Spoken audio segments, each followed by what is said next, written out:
The Boy, the Mole, the Fox, and the Horse by Charlie Mackenzie. I've learned how to be in the present. How? Asked the boy. I find a quiet spot and shut my eyes and breathe. That's good. And then I focus. What do you focus on? Cake. Said the mole. This is so me because I love cakes. And I found this paragraph at a time which I somehow eerily feel like I'm back in again. Even though I have this as a foundation, I'm feeling that now is a time that when am I having to honoring all that I've learned. So I remember that I have to lead from this place. So the fact that mole finds joy in the present by simply a cake was enlightening to me, to say the least. It showed me that even just a piece of cake can be a source of joy, and you can find the will to be alive. You can find the things that make you grateful to be alive in life, even if it's just a piece of cake, to look forward to it, to find.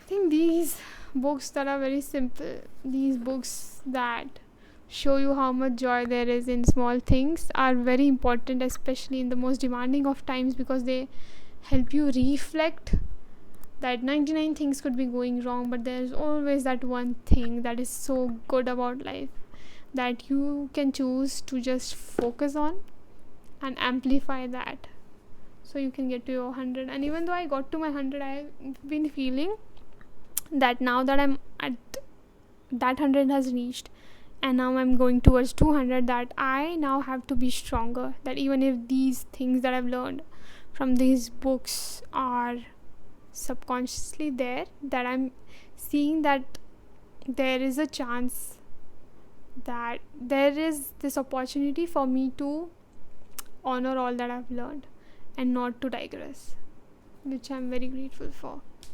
This book is very sweet, very sweet.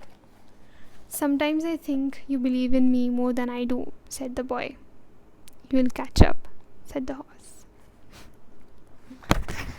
Let me just show you so you can read it for yourself. Can you see it? I'll just post the picture then. In between, I'll just post the picture. Tears fall for a reason, and they are your strength, not your weakness. I think because I'm such a crybaby, I could have something very nice happen to me and I'll cry. I'll have something even slightest of bad happen and I'll cry. And this helped me see that as much as I need you, I need to be conscious of having a space where I can regulate it and not be. I do not mean crying out of not being able to regulate. I mean crying as a way of release, of honoring that sometimes it is anger turn into tears, sometimes it is just, it is what it is, and it's okay to cry. The drawings are mainly of a boy, a mole, a fox, and a horse. I'll tell you a little bit about them, although I'm sure you'll see things here that I don't, so I'll be quick. The boy is lonely when the mole first surfaces. They spend time together gazing into the wild. I think the wild is a bit like life, frightening sometimes but beautiful. In their wanderings, they meet the fox. It's never going to be easy meeting a fox if you are a mole. The boy is full of questions. The mole is greedy for cake. The fox is mainly silent and wary because he's been hurt by life. Resonating with the fox as well. This is a very sweet book that will help you this give a sigh of relief. This goes very much In Sync with the Frog and Toad. These are books that when you are exhausted by life, that you will able to find peace in just being. It will help you see that you do not have to do anything, and if you're not able to do anything, to be cheerful in that moment, which I think is extremely powerful, because when you are down and low, not being able to do things is the most frustrating thing.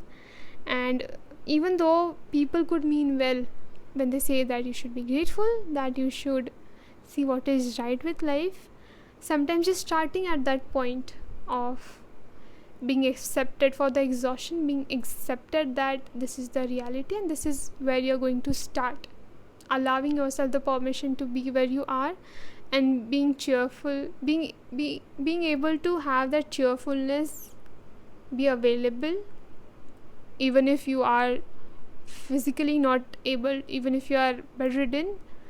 Especially then, these two books are going to be your friends. They're going to help you access warmth right away, which I think is so powerful, so needed, and a sigh of relief, gift, and just a blessing and magic.